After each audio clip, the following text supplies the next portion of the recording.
Olá, bom dia. Olá pessoal, bom dia. Sexta-feira, 4 de novembro. Acompanhe as notícias desta edição do Jornal Visual. 13º salário deve injetar mais de 120 bilhões de reais na economia neste fim de ano. No Rio de Janeiro, um seminário de surdos discutiu o resultado do movimento Setembro Azul. E ainda, as notícias do mundo. O Jornal Visual começa agora, o único em rede nacional que você assiste em Libras.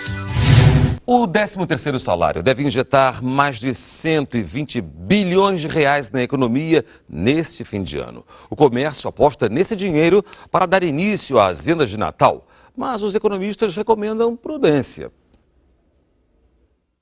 Denis e Carla vão de loja em loja pesquisando preços. Eles querem uma cama nova e só estão esperando um reforço no orçamento. Assim que sair o 13º, a gente já está verificando e a gente já tem mais ou menos uma noção da loja onde a gente vai comprar. As empresas têm até 30 de novembro para pagar a primeira parcela do 13º salário. E a segunda, que tem um valor menor por causa do desconto dos impostos, tem que sair até 20 de dezembro. Este ano, o 13º deve injetar 120 bilhões e 600 milhões de reais na economia brasileira, 20% a mais do que o valor projetado para o ano passado. O comércio espera ficar com boa parte desse dinheiro. É um dinheiro bastante considerável. E a maior parte disso, nós sabemos, alguns devem ter alguma dívida, mas a maior parte, mais de 90%, vai exatamente para compras. Então isso quer dizer, vai dar uma movimentação muitíssimo grande ao nosso comércio em geral. A expectativa dos comerciantes é que as vendas do Natal superem em 5% as do ano passado. Um movimento que começa quando os trabalhadores recebem o 13º. Mas este professor de finanças recomenda cautela. As festas de final de ano, elas têm uma certa atratividade para a gente acabar gastando mais, né? Mas o ideal seria o brasileiro que tem algum tipo de endividamento usar essa parte do 13º para tentar eliminar o endividamento. E aqueles que não têm, lembrar que em janeiro e fevereiro são os meses que você tem mais gastos extras que não estão previstos no orçamento da maioria dos brasileiros, né? Apesar de a gente saber que tem, ninguém prevê. A cada 5 minutos, um brasileiro morre vítima de AVC, acidente vascular cerebral ou derrame, como é mais conhecido. Você sabe o que é AVC? Acidente vascular, mas não sei o que significa ser. Acidente vascular cerebral. Causado pelo quê? Por uma depressão, né? Alguma coisa ligada a isso. Para ajudar a população a entender o que é a doença, médicos, neurologistas e estudantes universitários participaram de uma ação. Eles abordaram passageiros dentro das estações do metrô da cidade. O objetivo foi explicar o que é a doença e como preveni-la. Inicialmente, fazendo questionário para ver o grau de conhecimento da população sobre o AVC. E na sequência, entregado um panfleto explicando tudo o que foi perguntado, para assim também ajudar o conhecimento do AVC. Os passageiros aprovaram a campanha. Eu sou hipertensa, mas nunca fiquei assim antenada no AVC, né? Mas eu acho muito importante que a gente seja orientado e que tenha alguém disponível a nos dar essas informações tão importantes e vitais para a gente, né? Veja agora as notícias do mundo. Esta semana, o mundo chegou aos 7 bilhões de habitantes. A honra de ser o responsável pela marca histórica foi disputada por bebês das Filipinas, Índia e Rússia, todos nascidos na última segunda-feira. Com cerca de 500 mil nascimentos por dia, é impossível saber ao certo. A previsão é de que até o fim do século a população mundial chegue a 10 bilhões. Para preservar o planeta diante desse quadro, a ONU reforçou a importância do desenvolvimento sustentável. Os Estados Unidos suspenderam o financiamento à Unesco, Organização das Nações Unidas, para a Educação, Ciência e Cultura.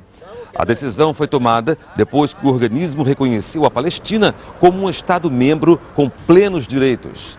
Para o governo americano, a atitude da Unesco foi precipitada, já que o processo de paz entre palestinos e israelenses ainda não foi concluído e os palestinos ainda não possuem um Estado independente. A contribuição dos Estados Unidos correspondia a mais de 20% do orçamento da Unesco, que será obrigada a reduzir o nível atual de atividades.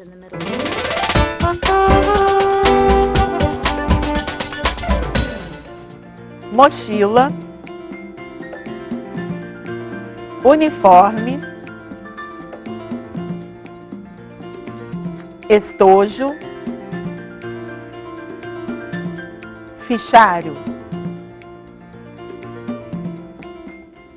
Então, vamos revisar os sinais?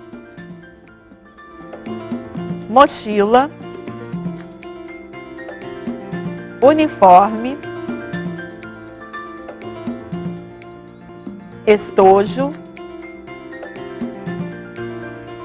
fichário.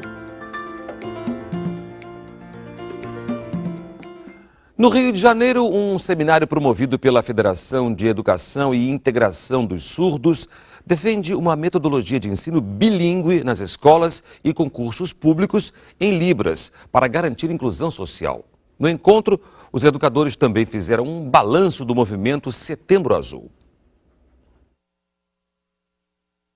As causas sociais são defendidas por movimentos como o Outubro Rosa, que ilumina monumentos famosos, chamando a atenção do mundo para a importância de se fazer o diagnóstico precoce do câncer de mama. Com ações desse tipo, a sociedade tem evitado mortes e sofrimentos para os pacientes. Já a comunidade que trabalha com a educação de surdos elegeu a cor azul e o mês de setembro como símbolos da luta pelo ensino bilíngue, adotando a língua de sinais para garantir a inclusão dos estudantes.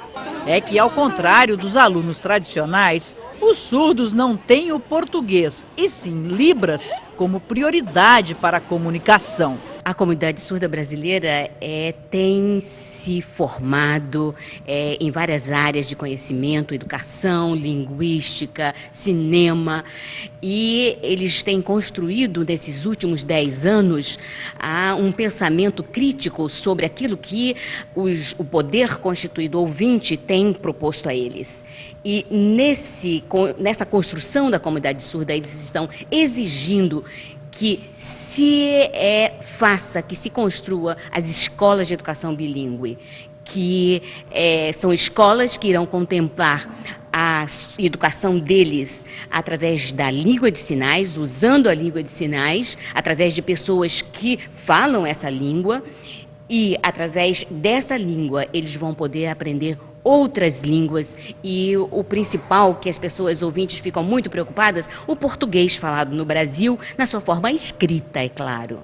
Outra questão defendida aqui é a necessidade da inclusão da língua de sinais nos concursos públicos para que os candidatos surdos na disputa por uma vaga tenham as mesmas condições dos candidatos ouvintes.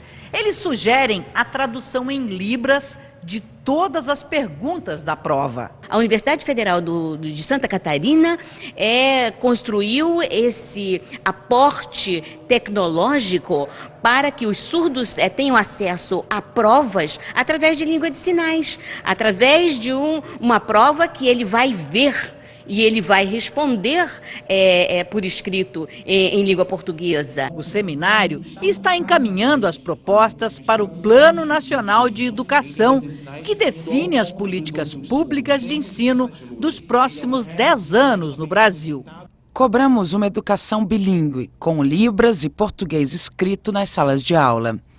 Nosso movimento fez uma carta-denúncia, que foi entregue aos Ministérios Públicos Estadual e Federal, onde colocamos as principais questões do movimento surdo, que está defendendo a escola bilíngue.